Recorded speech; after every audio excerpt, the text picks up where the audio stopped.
दोस्तों, आज आप लोगों को स्त्री का घर की कहानी सुनाने जा रही हूँ। तुम्हें कितनी बार बताया है, मेरे तैयार होने से पहले मेरा नाश्ता तैयार हो जाना चाहिए। शादी के 25 सालों बाद भी मुझे क्यों बार बार एक ही बात बतानी पड़ती है? लता, तुम्हें क्या है? तुम तो आराम से घर पर रहोगी, मुझे काम पर जाना पड़ता है। तुम हो कि हमेशा बेवकूफों जैसी हरकत करती हो। अगर तुम यह जानबूझकर करती हो तो याद रखना, मुझसे बुरा कोई नहीं होगा। आज भी प्रशांत का पारा चढ़ा हुआ था। इन कटु शब्दों में अपना गुस्सा उतारते हुए, गीला तौलिया कुर्सी पर फेंकते हुए प्रशांत गुस्से से लता की तरफ देखने लगा। लता के लिए प्रशांत का यह बेवजह का गुस्सा कोई नई बात नहीं थी। वो महीने में 3-4 बार ऐसे ही लता पर बरस पड़ता था। पहले पहले लता उसका विरोध किया करती थी, लेकिन जब कई सालों तक प्रशांत में कोई बदलाव नहीं दिखा तो लता ने खुद को ही बदल दिया। अब प्रशांत के कुछ भी कहने से लता को कोई फर्क नहीं पड़ता था। प्रशांत की हर बात वो चुपचाप सिर नीचे झुकाए सुन लेती थी। शादी के पहले 5 साल तक लता ने पूरी कोशिश की थी कि प्रशांत को बदला जाए, लेकिन फालतू का गुस्सा करना और बाद में लता को भला बुरा कहना, यह मानो जैसे उसकी आदत बन गई थी।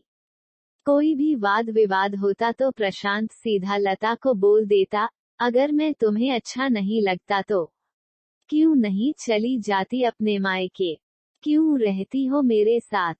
इतना सब कुछ होने के बावजूद लता प्रशांत के साथ रहती थी क्योंकि उसे अपनी बेटी की फिक्र थी। और वह जाती भी तो कहा, अपने बूढ़े हो चुके माँ बाप को इस उम्र में परेशान करना वह नहीं चाहती थी। समाज और लोग क्या कहेंगे, यह भी तो उसे देखना था। वह इतनी पढ़ी लिखी भी तो नहीं थी कि खुद जाकर कोई नौकरी कर सके और अपना और अपनी बेटी का पालन पोषण कर सके। लता को अब अपनी फिक्र नहीं थी। उसको फिक्र थी तो बस अपनी शादी लायक हो रही बेटी की। लता नहीं चाहती थी कि पति पत्नी के झगड़े की वजह से काव्या डिस्टर्ब हो। काव्या की पढ़ाई पूरी हो चुकी थी, उसके लिए अब शादी के रिश्ते आने लगे थे। कई रिश्तों को काव्या ठुकरा चुकी थी। 2-3 महीने बाद एक अच्छा रिश्ता आया। रिश्तेदारों और पहचान के लोगों ने भी लड़के के बहुत गुणगान किए थे। प्रशांत एक शाम अपनी बेटी के पास बैठकर उसे बताने लगा, काव्या, बहुत अच्छा लड़का है, पढ़ा लिखा है, बड़ा घर है, बहुत अच्छी नौकरी है।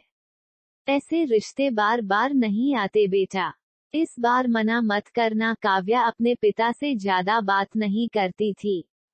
शायद डरती थी या शायद नफरत करती थी, लेकिन आज वो अपनी पूरी हिम्मत इकट्ठा कर बोली, मुझे अभी शादी नहीं करना है पापा। मैं नौकरी करना चाहती हूँ, खुद अपने पैरों पर खड़ी होना चाहती हूँ। हाँ तो उसमें क्या बड़ी बात है?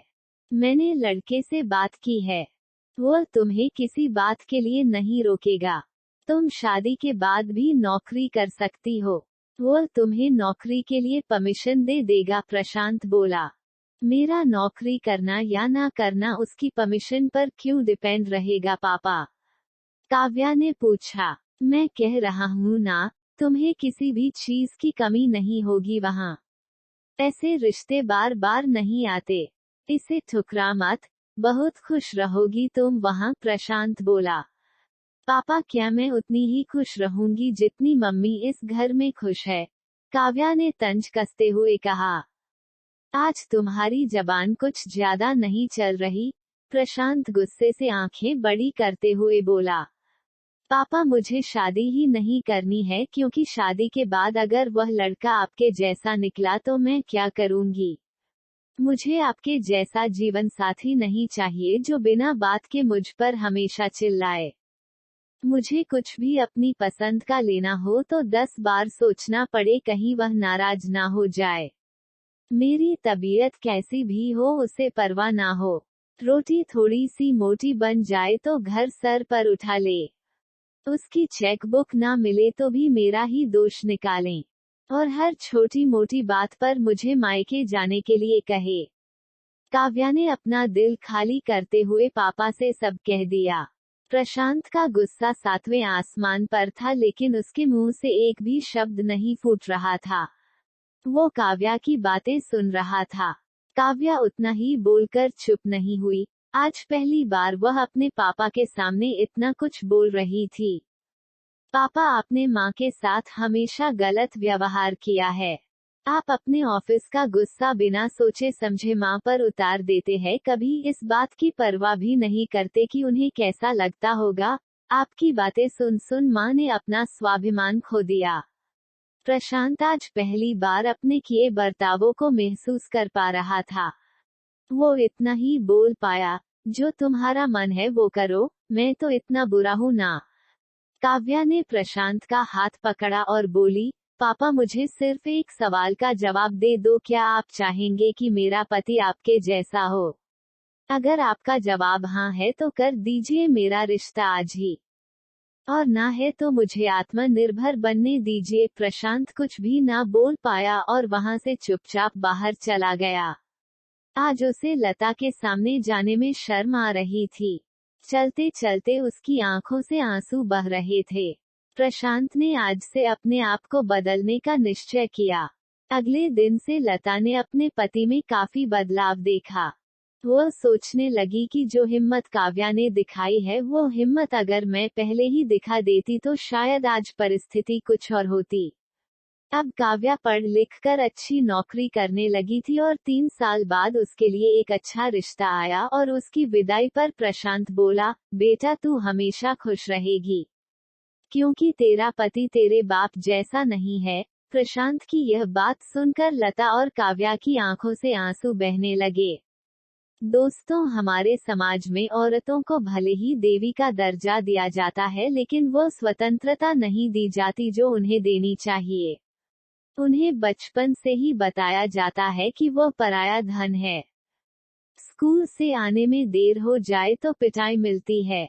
मोबाइल पर बातें करते हुए दिख जाए या खिड़की से झांकते हुए दिख जाए तो शक किया जाता है। माँ बाप का घर तुम्हारा नहीं है, पति का घर ही तुम्हारा घर है। जीवन भर यह बातें बता बताकर उन्हें ससुराल भेज दिया जाता है, और एक दिन किसी छोटे मोटे झगड़े में ससुराल वालों से उन्हें सुनना पड़ता है कि इस घर को छोड़ दो और मायके चली जाओ। अब आप ही बताओ दोस्तों, ऐसी स्त्रियों का सच्चा घर कौन सा? आखिरकार वह किस घर को अपना कहें? ऐसी कहानी सुनने के लिए चैनल को सब्सक्राइब कर ले।